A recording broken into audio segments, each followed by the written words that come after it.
জানাজায় গেলে আল্লাহু আকবার বলি, আল্লাহ তুমি সব ক্ষমতার মালিক, তোমার উপরে আর কেউ নেই। এই ভাষায় কথা বলে কারা? আমরা বলি জানাজায় আল্লাহু আকবার, 4 বার জানাজায় আল্লাহু আকবার বলা কি ফরজ। 4 বার আল্লাহু আকবারের শব্দটা উচ্চারণ করা ফরজ। শুধু যাওয়া আশা করেন না, একটু শেখার চেষ্টা আমরা যেন করি। আর দাঁড়িয়ে নামাজ পড়া, জানাজার নামাজ দাঁড়ানো এবং দাঁড়ানো এক ফরজ, 4 বার তাকবীর বলা আর এক ফরজ। এই দুইটা ফরজ। জানাজার নামাজের ফরজ কয়টা? এটা শিখলেন গুনাহ হলো না সওয়াব হলো? তাহলে সেখানে আল্লাহু আকবার বলি, নামাজেও আল্লাহু আকবার বলি, আযানেও আল্লাহু আকবার বলা হলো।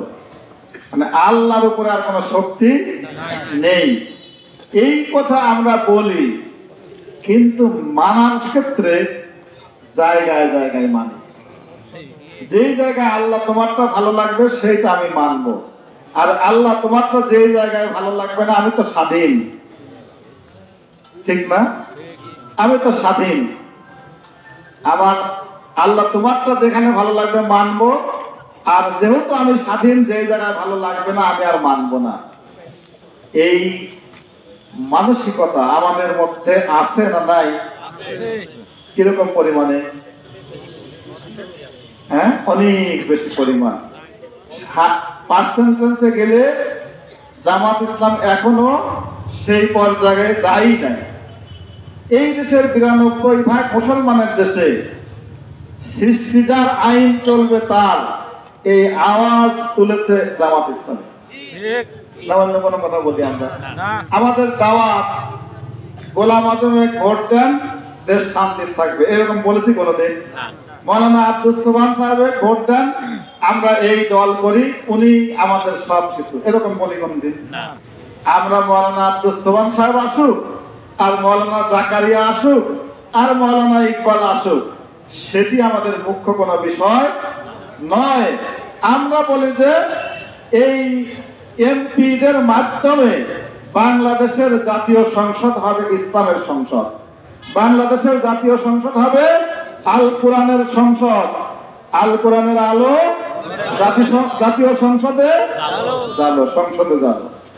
ঘরে ঘরে জ্বালালে শেষ হবে না ভাই, ঘরে জ্বালানোর সময় আছে, কিন্তু এখন জ্বালাতে হবে জাতীয় সংসদে ইনশাআল্লাহ। সম্মানিত ভাইরা আমার, আমরাই ওয়াদা করলাম নামাজের মধ্যে, আযানে, ইকামতে জানা যায় যে আল্লাহ তোমার উপরে আর কেউ নেই। কিন্তু সেই আল্লাহ যখন বললেন তাই যদি তুমি আমাকে মানো যে আমি বড়, তাহলে আইনটাও চলবে আমি আল্লাহ। কার চলবে? আল্লাহ। চলে বাংলাদেশে না। একটু মন খারাপ করলেন? আমাদের দেশের এক শ্রেণীর লোকেরা আছে, বলে আমরা তো আল্লাহর আইনই মানি। এমন গন্ডমূর্খ বাংলাদেশের একজন বিখ্যাত ব্যক্তি, স্বনামধন্য ব্যক্তি, উনি বলছেন কোরআন শরীফ এক জিনিস, রাজনীতি আর এক জিনিস। কোরআন শরীফে নাকি রাজনীতি নয়, ফতোয়া দিচ্ছেন। অথচ উনি ওযুর ফরজ করা তাও জানে না, কোরআন শরীফ পড়তেও জানে না। উনি ফতোয়া দিয়ে দিলেন যে কোরআন শরীফে রাজনীতি নাই। রাজনীতি এক জিনিস আর কোরআন শরীফ এক জিনিস। এই বিশ্বাস যদি কেউ না বুঝে করে থাকে তাহলে ঈমান থাকার সম্ভাবনা আছে।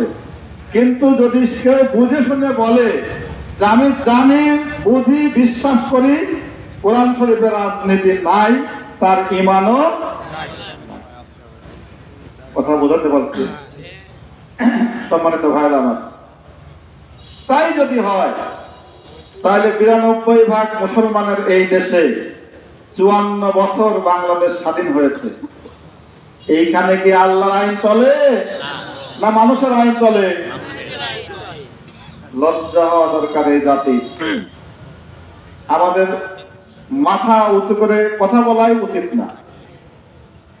এখন পর্যন্ত 54 বছর পরেও এই সোনার বাংলাদেশে আইন চলে হচ্ছে ব্রিটিশদের রেখে দেওয়া আইন, ইংরেজদের রেখে দেওয়া আইন, খ্রিস্টানদের আইন বাংলাদেশে এখনো চলে। লজ্জা হওয়া উচিত না আমাদের?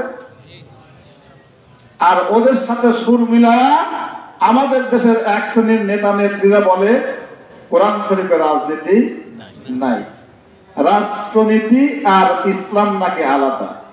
অথচ রাসূল বলছেন, রাসূল কি বলছেন?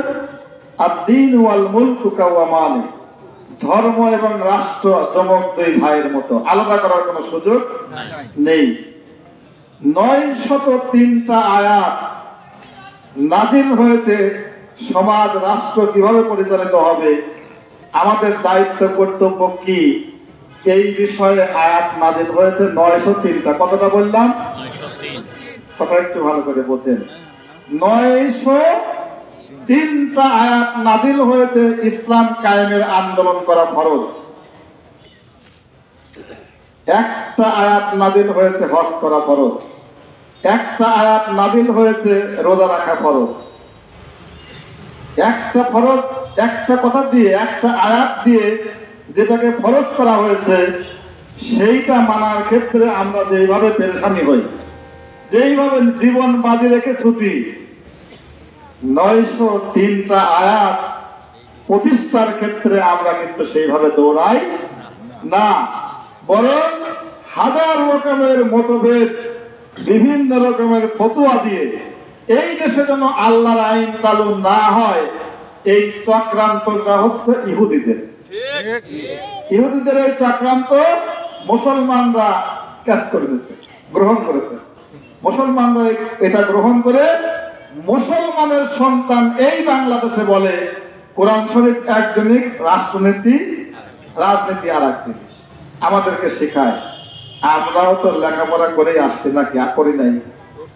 হাজারো আলেমের এই দেশ, আল্লামা সাঈদীর মতো একজন বিখ্যাত আলেম, সারা পৃথিবীর আলোড়ন সৃষ্টিকারী একজন ইসলামী চিন্তাবিদ, উনি বুঝলেন যে রাজনীতি আর রাষ্ট্র, রাষ্ট্রনীতি রাজনীতি আর কোরআন আলাদা নয়, একই জিনিস। হাজার হাজার আলেমরা বুঝলেন। আর আমাদের মতন যে একটা অবুঝ মানুষ, তারা বলে দিল যে রাষ্ট্র আর কোরআন আর আলাদা জিনিস। আমরা সাধারণ মুসলমানেরা ওইটা বিশ্বাস নিয়ে এখন পর্যন্ত, অন্য সময় বিশ্বাসের কমতি থাকলেও ভোটের সময় এমন আল্লাহওয়ালা মানুষ বলে কাজ সাজা করে, বলে যে একটা ভোট তো এলাকার একটা ছেলে দাঁড়াচ্ছে, ও কি দাও। এমনকি খুনিদের পর্যন্ত আমরা ভোট দিই, কিন্তু আল্লাহওয়ালাদের ক্ষেত্রে আমরা ভোট দিতে রাজি হই না। এই জাতির কপাল কোনদিন ভালো হবে না যতদিন পর্যন্ত আমরা এই অন্ধকার থেকে বের হতে না পারবো। লিনুখরিজান নাসা মিনাজ যুলুমাতি ইলান নূর, কোরআন শরীফে আল্লাহ বলছেন, এই কোরআন আমি তোমাদেরকে দিলাম যাতে করে তোমরা মানুষেরা, শুধু মুসলমানদের কথা বলা হয়নি, নাস বলা হয়েছে, মানুষেরা যেন অন্ধকার থেকে আলোর দিকে আসতে পারে, এই জন্য আমি এই কোরআন দিলাম। আমরা সেই কোরআন পড়ে চুমা খাই, মুখে লাগাই, চুমা খাই, বুকে লাগাই, খতম করি, নামাজে পড়ি, কিন্তু রাষ্ট্রে সমাজে চালু করার আন্দোলন করি না। ভাগ্যের পরিবর্তন সেই জন্য কোনোভাবেই সম্ভব নয়। 54 বছর 3-4টা রাজনৈতিক দল এদেশের বড় বড়, যারা এই দেশ চালাইছে 54 বছর। কত বছর চালাইছে? সামনে মনে হয় ভালো করে দিবে নাকি? এক একটা দল 2 বার 3 বার 15 বছর 17 বছর চলে গেল কেবল। এরাও মনে হয় আবার ভালো করবে নাকি? আমাদের এই দেশের মানুষের অতীত এত তাড়াতাড়ি ভুলে যায়, একটু ভালো মুখ দিলে সব ভুলে যায়, ভালো দিক। কিন্তু কিছু কিছু জিনিস ভুলতে হয় না। 17 বছর এই জাতিকে যা দিয়ে গেল আওয়ামী লীগ, আবার যদি সেই আওয়ামী লীগ আসতে চায়, আমি তো চিন্তা করি ওরা কথা বলে কিভাবে। ওদের তো লজ্জা করা উচিত। যাদের নেতৃবৃন্দ মানুষ খুনের লাইসেন্স নিয়েছিল, যাদের নেতৃবৃন্দ ব্যাংক ডাকাতির লাইসেন্স নিয়েছিল, যাদের নেতৃবৃন্দ খুন খারাপি, সমাজে এমন কোন অন্যায় নাই যা করে নাই, তারাও এসে এই সমাজে আবারও বাস করে, বলে যে সামনে আবার আমরা আসতেছি। আসবে, ঠিক না? লজ্জা থাকলে কথা বলতো না মানুষের সামনে, সেই সমাজে পাস করতো না, মুখ দেখাতো না যে আমরা আমাদের নেতৃবৃন্দ এত অন্যায় করছে, সেই দল আমরা কিভাবে করি। সম্মানিত ভাইরা আমার, ওদের লজ্জা না থাকলেও আমাদের কিন্তু খুব লজ্জা করে। ওরা যখন আমাদের সামনে যায় তো আমাদের লজ্জায়, দুঃখে, কষ্টে মাথা নিচু হয়ে যায়। এত খারাপ মানুষগুলো যারা আমাদের ভাইদেরকে এই জুলাই এবং আগস্ট মাসে হত্যা করে, গুলি করে শহীদ করার পরে সেই লাশ আপনারা কিন্তু দেখছেন ইন্টারনেটে, সেই লাশ ভ্যানের উপরে একটার উপরে একটা আউড়ে দিয়ে সাজাচ্ছে। আমরা যেরকম ওই যে কুরবানির ঈদের সময় গরুর পোষ আউড়ে দিয়ে দিয়ে গুনে গুনে দেই, ওইরকম পালা করে মানুষের লাশ ফ্যানের উপরে সাজিয়ে সেই লাশ আগুন দিয়ে পোড়ায়। এই সেই আওয়ামী লীগ, এরাও নাকি আবার সামনে আসবে। আপনারা তো আসতে দিবেন নাকি? বলে ইনশাল্লাহ। হ্যাঁ, আমরা ইনশাল্লাহ আসতে দেব না। আমরা এই দেশে এই জালিমকে কখনোই আর সহ্য করবো না ইনশাআল্লাহ। সম্মানিত ভাইরা আমার, 54 বছর আমরা দেখলাম যে লাউ সেই কদু। আবার সামনে যারা আসতে চায়, মিজানুর রহমান আজহারের কথা শোনেন নাই? একদল খেয়ে গেছে, আর একদল রেডি হয়ে গেল খাওয়ার জন্য। এই তো কোন দলের নাম আমাদের আলেম ওলামারা বলেন নাই, কিন্তু কেউ কেউ এমন মনক্ষুণ্ণ হইল, হ্যাঁ গায়ে লেগে গেছে। কেন আপনার গায়ে লাগলো? নিশ্চয়ই আপনি ওইটা, নাহলে তো লাগার কথা না। সম্মানিত ভাইরা আমার, আমরা এই অবস্থার অবসান চাই, এই জাতিকে মুক্তি দিতে চাই। সেটি হলো মহাগ্রন্থ আল কোরআন দিয়ে মুক্তি দিতে চাই। বিশ্বাস করেন, যদি মুসলমান হয়ে থাকেন তাহলে বিশ্বাস করেন এই কোরআন শরীফের আইন ছাড়া বাংলাদেশের মানুষের শান্তি আসা সম্ভব যদি বলেন সম্ভব নয়। সেজন্য কি করতে হবে? এই কোরআনের আইন চালু করার আন্দোলন করতে হবে। সম্মানিত ভাইরা আমার, তাহা মা আনজালনা আলাইকাল কুরআন লিতাশকা, আল্লাহ কোরআন শরীফের মধ্যে চ্যালেঞ্জ করছেন, ও মানুষ, অশান্তির দাবা নামে দাও দাও করে তুমি জ্বলছো, আমি আল্লাহ চ্যালেঞ্জ করলাম যদি কোরআন শরীফের কথা শোনো তাহলে এই অশান্তি থাকবে না। অশান্তিও থাকবে, কোরআন শরীফও থাকবে, এটা হতেই পারে না। আমাদের কাছে কোরআন শরীফও আছে, অশান্তিও আছে, অথচ আল্লাহর ঘোষণা হলো অশান্তি আর কোরআন শরীফ এক জায়গায় থাকে না, অসম্ভব, থাকতেই পারে না। আলো, এই আলো আর অন্ধকার এক জায়গায় করতে পারবেন? কে কে পারবেন? হাত তোলেন দেখি। হাত তোলেন নেই না? যাক আলহামদুলিল্লাহ, বুঝতেছে কথা। এই আলো আর অন্ধকার এক জায়গায় থাকতে পারে না।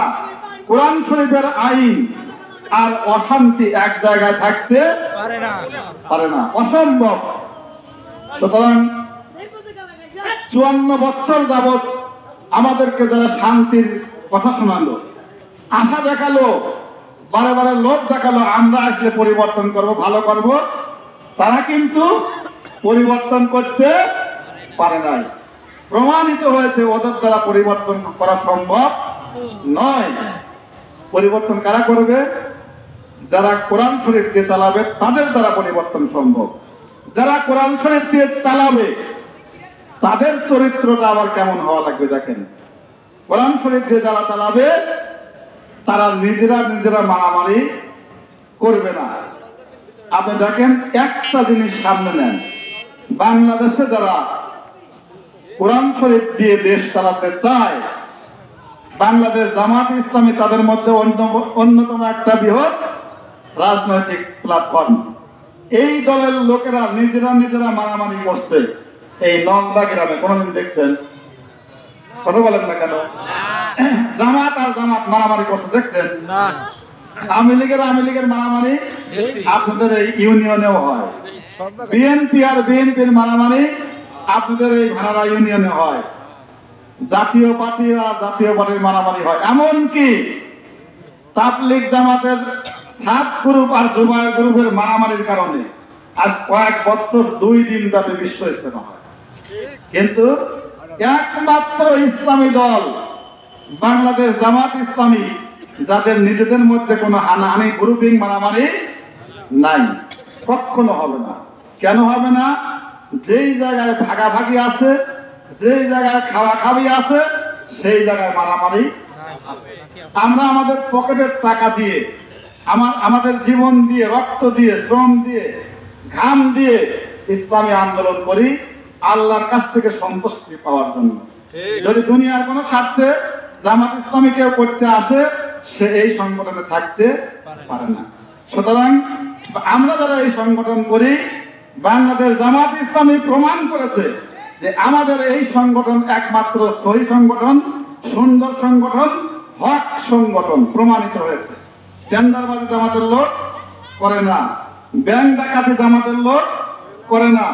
একজন ব্যাংকের থেকে 2 নাম্বারি করে টাকা উঠায় নিয়ে চলে গেছে সারা বাংলাদেশ ঘুরে, জামাতের একজন কর্মীকেও পাওয়া যাবে না। সুতরাং ইবনে তাইমিয়া রাহিমাহুল্লাহ উনি বলছিলেন, যুগের ভালো সংগঠন, ভালো দল, সমসাময়িক যুগের ভালো দল কারা তা মুসলমানরা চিনতে না পারলেও ইসলামের দুশ্মনরা খুব সহজে চিনায় দেয়। কিভাবে? ইসলামের যারা দুশ্মন, যারা ইসলামের শত্রু, তারা ইসলামী কোন দলের উপরে বেশি আঘাত করে, কথায় কথায় রাজাকার বলে, আলবদর বলে, ঠেকায় দিতে চায়, ঘোরায় দিতে চায়, হুমকি ধামকি দেয়, বুঝতে হবে যে ওইটাই সঠিক ইসলামী আন্দোলন। কে বলছেন? ইবনে তাইমিয়া, একজন দার্শনিক, ঐতিহাসিক, অনেক বড় আলেম।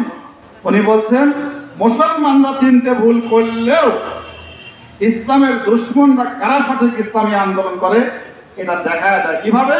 কথায় কথা তাদের উপর আক্রমণ। এমনকি আওয়ামী লীগ, বিএনপি, জাতীয় পার্টি আপনার এলাকাতেও একসাথে হয়ে যাবে। ঠেকাতে চাইবে কাকে? বাংলাদেশ জামাত ইসলাম ঠেকাও। কেন? ওরা বোঝে যে ইসলাম কায়েম হলে আমাদের বোতল খাওয়া বন্ধ, আমাদের এই হানাহানি কাটাকাটি, জোর জুলুম করে খাওয়া, চাঁদাবাজি করে খাওয়া বন্ধ। এইটাই সঠিক ইসলামী আন্দোলন, এদেরকে ঠেকাও।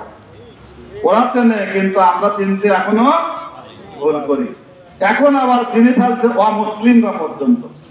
বাংলাদেশের হিন্দু সংগঠন, বড় বড় যে কয়টা সংগঠন আছে হিন্দুদের, তাদের নেতৃবৃন্দ জামাতের মিছিলে মিটিংয়ে এসে হাজির হয়ে সামনের কাতারে দাঁড়ায় এবং বলে যে আমাদেরকে কথা বলতে দেওয়া হয় নাই, আমরা এতদিন ভয়ে কথা বলি নাই, সামনে আমাদের নিরাপত্তা দেওয়ার কেউ নাই, একমাত্র যদি জামাত ক্ষমতায় আসে এদের পক্ষে নিরাপত্তা দেওয়া সম্ভব।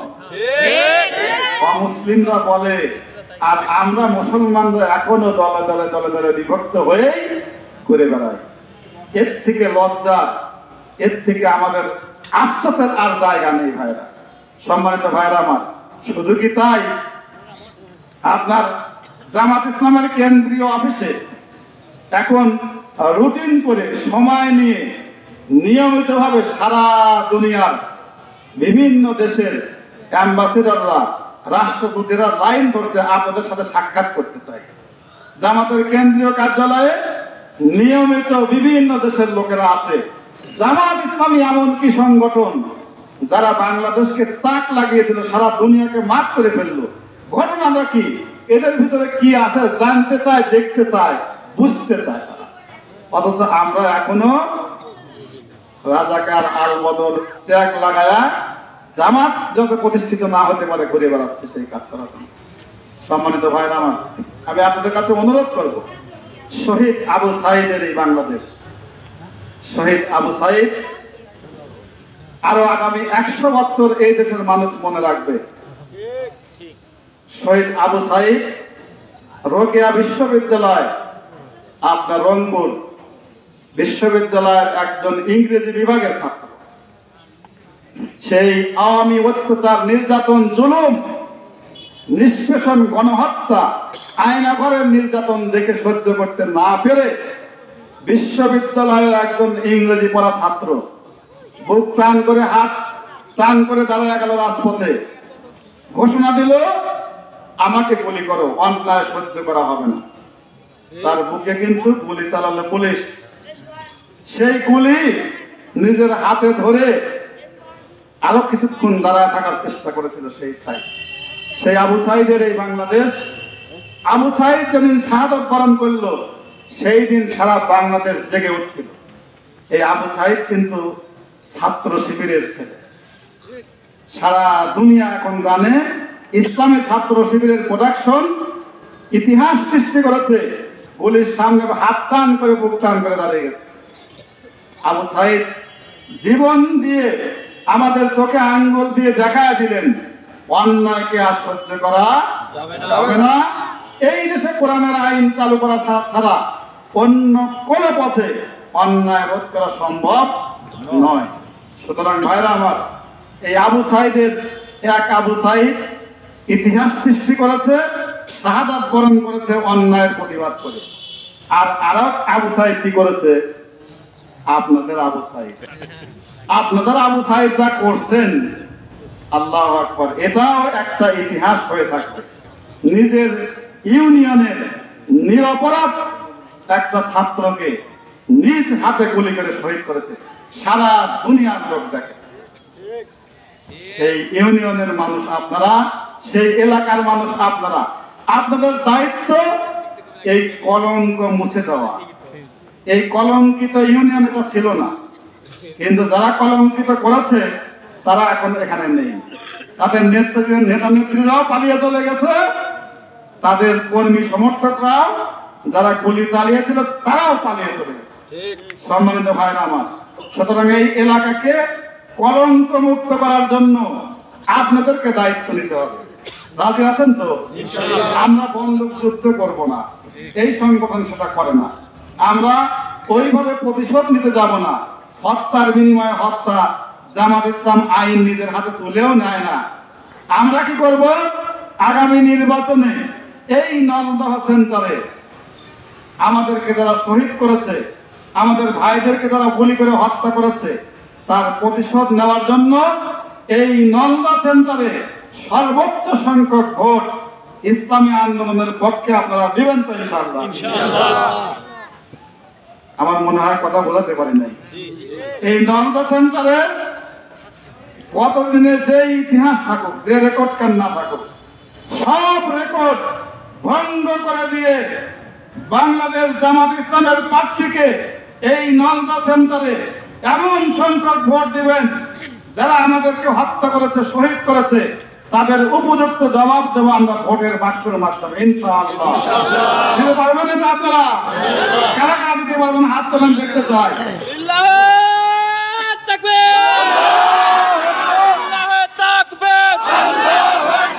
বাংলাদেশ জামাত ইসলামী জিন্দাবাদ, জিন্দাবাদ।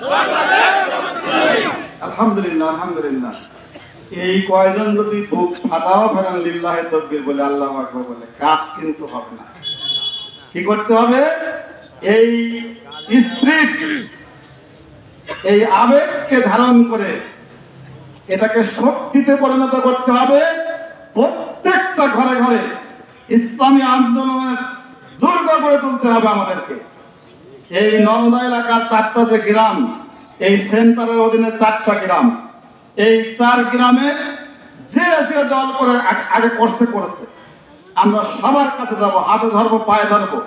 আমাদের ভাইদেরকে এই ইউনিয়নে শহীদ করা হয়েছে, আমরা এর বদলা নিজ হাতে নেব না। ভোট বিপ্লবের মাধ্যমে এর পরিবর্তন চাই।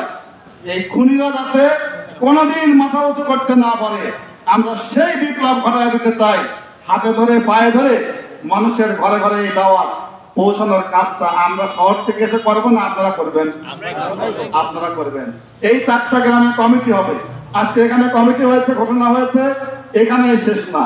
4টা গ্রামের মধ্যপাড়া একটা, পূর্বপাড়া একটা, পশ্চিম পাড়া একটা, উত্তর পাড়া একটা, দক্ষিণ পাড়া একটা, প্রত্যেকটা গ্রামে গ্রামে ঘরে ঘরে কমিটি হবে। কমিটির মাধ্যমে প্রতিটা বাড়ি বাড়ি গিয়ে আমরা মানুষকে বোঝাবো। সব দল দেখা শেষ, এবার হবে আল কোরআনের বাংলাদেশ। এই দাওয়াত পৌঁছানোর কাজ আগামী 2 মাস রেস্ট নেবেন, তারপরে করবেন নাকি?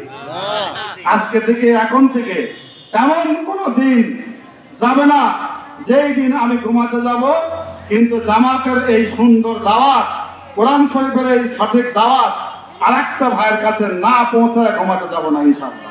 পারবেন তো ইনশাআল্লাহ? ইনশাআল্লাহ ইনশাআল্লাহ। আল্লাহ রাব্বুল আলামিন আমাদের তৌফিক দান করুন, আমরা যেন আমাদের জীবদ্দশায় বাংলাদেশে ইসলাম কায়েম হয়েছে এই দৃশ্য দেখে যেতে পারি। আমিন। আপনি যদি